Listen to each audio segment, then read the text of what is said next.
Hey, a while ago I did a short video on this little mangrove snake, and she's now been in my care for about a year, so I wanted to do kind of an update video to show how much she's grown.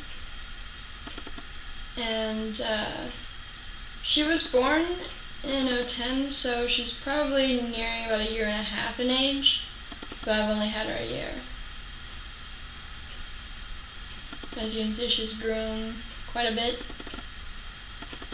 She's big and fat now.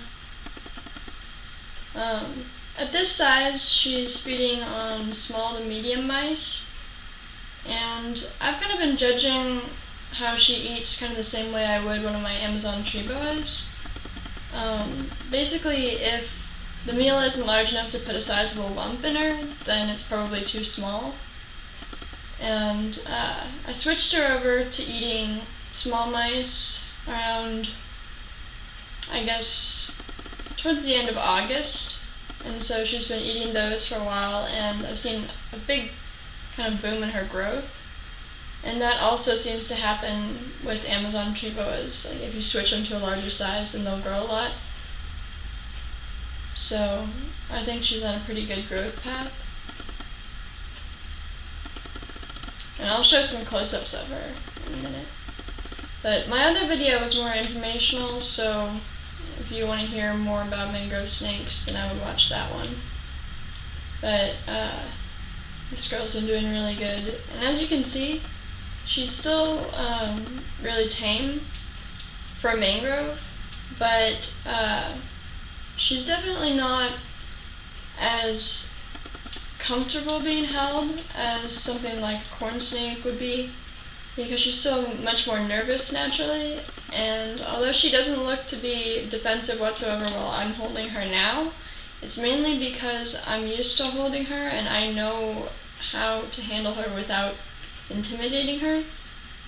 But if I were to hand her off to somebody who isn't used to handling snakes, or even somebody who's used to handling snakes, but snakes that are more comfortable being held, then she probably would have a harder time being as comfortable, and she'd be a little bit more nervous and more likely to go into a threat display and kind of strike in kind of a bluff fashion.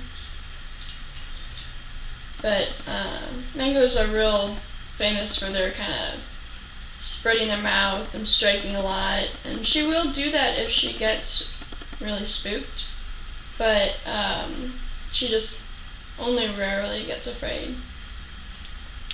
So for the most part, she's been a nice, happy, docile snake, exactly like I wanted her to be.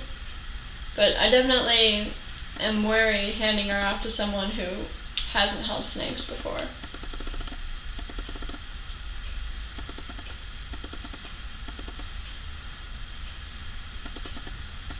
She's been mainly primarily nocturnal, and she hides all the time during the day, but she comes out at night a lot, and then she's pretty active.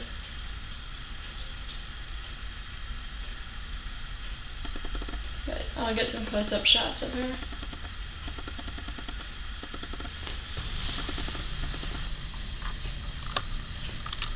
Here is Catnip again. This is just a closer view of her, and let's get nice and close. She says it's a very scary camera. They got really, really long tongues. She's still got pretty big eyes. Makes them really cute.